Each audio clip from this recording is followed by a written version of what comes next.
Thank you very much. I'm Ed Brizendine from over close to Bertram and Liberty Hill. And how many of you read David Brooks' article in the New York Times today? Do you know that we finally got an evaluation of the Obama administration in the New York Times? And I will tell you, all the people in the Teaparty caused it, okay? But here's an evaluation from the New York Times, friends. I've been looking for a light at the end of the tunnel, or the beginning of the tunnel. And ladies and gentlemen, when the New York Times evaluates our president, truthfully and honestly in what he's doing and what he's done, we have a voice, okay? Now, try to get this article and read it. I can't read it all, but I'm going to read some inserts from this article in what is happening with the evaluation of the New York Times from the Obama administration. It says Obama's challenge was to push his agenda through a Democratic-controlled government while retaining the affection of 39% of Americans in the middle. The administration hasn't been able to pull it off. That is the independence that he was looking for wherever you are and we are. From the stimulus health care, it has joined itself to the hip of liberalship of Congress. The White House failed to veto measures like pork-laden omnibus spending bill that would have demonstrated independence and physical restraint.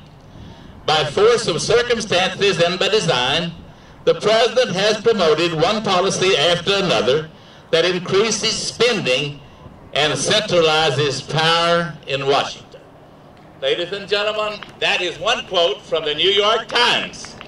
That is something for them to admit and something for the rest of the nation and us to see. Now I'm going to go over to another part of what they say.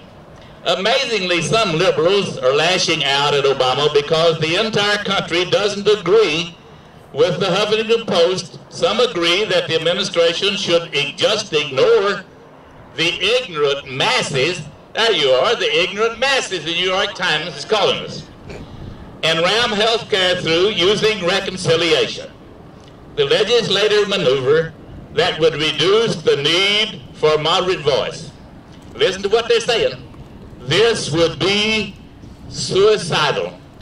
You can't pass the most important domestic reform in a generation when the majority of the voters think you're on the wrong path. To do so would be a sign,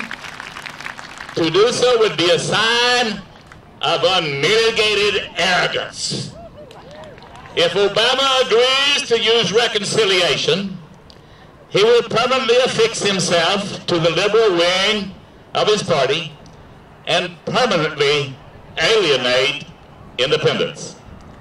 He will be president of 35% of the country. Now, I think the New York Times has already talked to Obama. I think Obama has probably already agreed that he better not use reconciliation to ram his bill through. He will be president of 35% of this country, and good luck to get anything else done after that.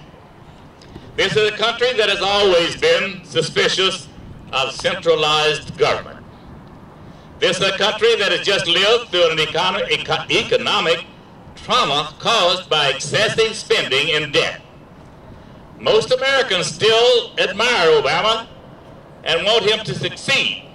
But if he doesn't proceed in a manner consistent with the spirit of the nation and the times, voters will find a way to stop him.